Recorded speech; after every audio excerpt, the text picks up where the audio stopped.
नमस्कार बंधुरा सबाइके आमार चैनेले स्वागत। आगेर भिडियोते आमरा आलोचना करेछिलाम प्रेजेंट इंडेफिनिट टेंस। आज के आलोचना करब एक सेंटेंसर कतगुलो फर्म है, ठीक है, एबं सेई फर्मगुलो किभाबे प्रेजेंट इंडेफिनिट टेंसे व्यवहृत हय।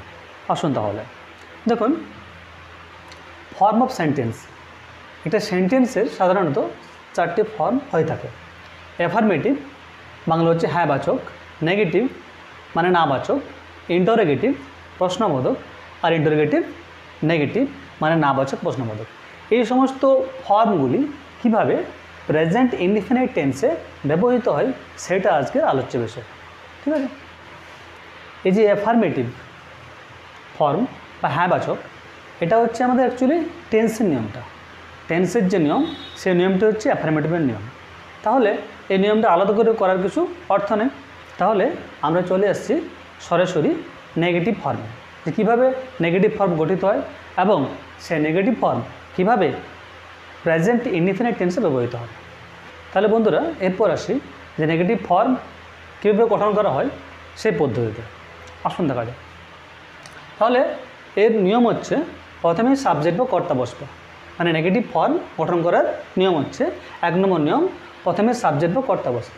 নাম্বার 2 এরপর অক্সিলারি ভার্ব বসবে। নাম্বার 3 এরপর নট বসবে। নাম্বার 4 এরপর মেন ভার্ব বসবে। নাম্বার 5 অবজেক্ট বসবে। নাম্বার 6 হচ্ছে আদার কমপ্লিমেন্ট বা রেস্ট অফ দ্য সেন্টেন্স, মানে হচ্ছে বাক্যের বাকি অংশ বসবে। এই যে নেগেটিভ ফর্ম, এটা যদি আমরা প্রেজেন্ট ইনডিফিনিট টেন্সে ব্যবহার করি তাহলে আমাদের অক্সিলারি ভার্ব হিসেবে যে দুটো ভার্ব ব্যবহৃত হবে সেই অক্সিলারি ভার্ব দুটো হলো ডু অবলিক ডাজ, যেটা আমাদের আগে আলোচনা করা হয়েছে। এই নেগেটিভ ফর্ম বা নাবাচক বাক্য গঠন করার আগে একটা আমরা কী করবো, একটা হ্যাঁ বাচক বা অ্যাফার্মেটিভ বাক্য একটা নিয়ে নেব, তারপর সেটাকে আমরা কীভাবে নাবাচক করতে হয় সেটা করে দেখাবো। তাহলে চলে আসি উদাহরণ নিয়ে। দেখুন আমি ইংরেজি পড়ি, হ্যাঁ বাচক আছে, ইংরেজিতে কী হবে আই রিড ইংলিশ। এটা আগের দিন আলোচনা হয়েছিল, আগের ভিডিওতে এটা আলোচনা করেছিলাম। এরপর যদি এটা আমরা নেগেটিভ ফর্মে করি, না বাচকে করি, তাহলে সেটা দাঁড়াবে আমি ইংরেজি পড়ি না। আমি ইংরেজি পড়ি না। এটা ইংরেজিতে কী করে হবে, নেগেটিভ ফর্মের নিয়মে আসুন।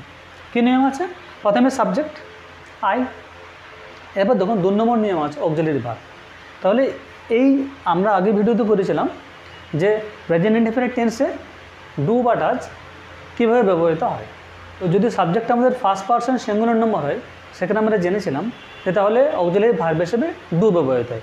এখানে দেখুন সাবজেক্ট আই আছে এবং আইটা হচ্ছে ফার্স্ট পারসন সিঙ্গুলার নম্বর, সেই জন্য এখানে অক্সিলারি ভার্ব হিসেবে ডু বসলো, 2 নম্বর নিয়ম। এরপর দেখুন 3 নম্বর নিয়ম আমাদের আছে নট, এখানে নট বসালাম।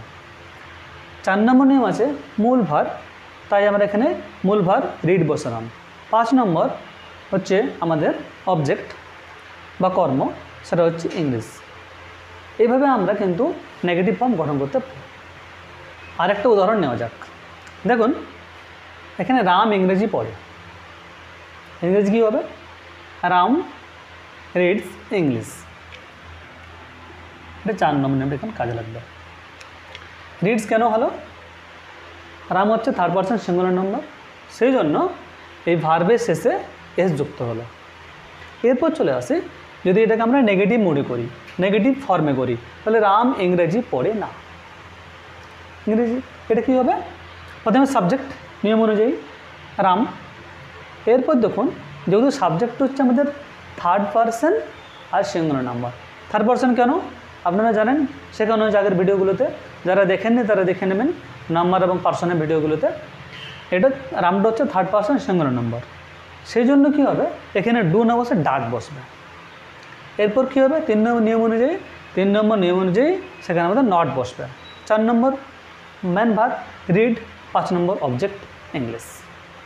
এইভাবে আপনারা যদি এই নিয়মগুলো ফলো করেন অ্যাফার্মেটিভের এবং নেগেটিভের, আপনারাও নিজের ইচ্ছা মতো বাংলা বাক্য লিখবেন এবং সেটাকে ইংরেজি করতে পারবেন অতি সহজেই, খুব সহজে করতে পারবেন। অনেকের মনে এটা প্রশ্ন হতে পারে যে এটা ডাজ কেন হলো। আমার সূত্রে আবার বললাম যদি কোনো ভার্বের শেষে ও থাকে বা এসএইচ বা সিএইচ থাকে বা ডবল এস থাকে বা এস থাকে, তাহলে কি হয় সেই সমস্ত ভার্বের শেষে এস যোগ না হয়ে কি হয় আমাদের ইএস যুক্ত হয়। সেই জন্য এই ডু এর সাথে আমাদের ইএস যুক্ত হয়েছে। এটা কিন্তু যদি আমরা ডিও এস যোগ করি ভুল করবো, মানে ডস হবে না, সেটা আমাদের কী হবে ডাজ। তার কারণটা কি? এর কারণটা একটাই, সেটা হচ্ছে যে ডু ভার্বের শেষে ও রয়েছে। আর আমরা কি জানি যে যদি কোনো ভার্বের শেষে ও থাকে বা এস থাকে বা ডবল এস থাকে বা এস থাকে বা সিএইচ থাকে তাহলে কি হয়? তাহলে সেই সমস্ত ভার্বের শেষে ইএস যুক্ত হয়।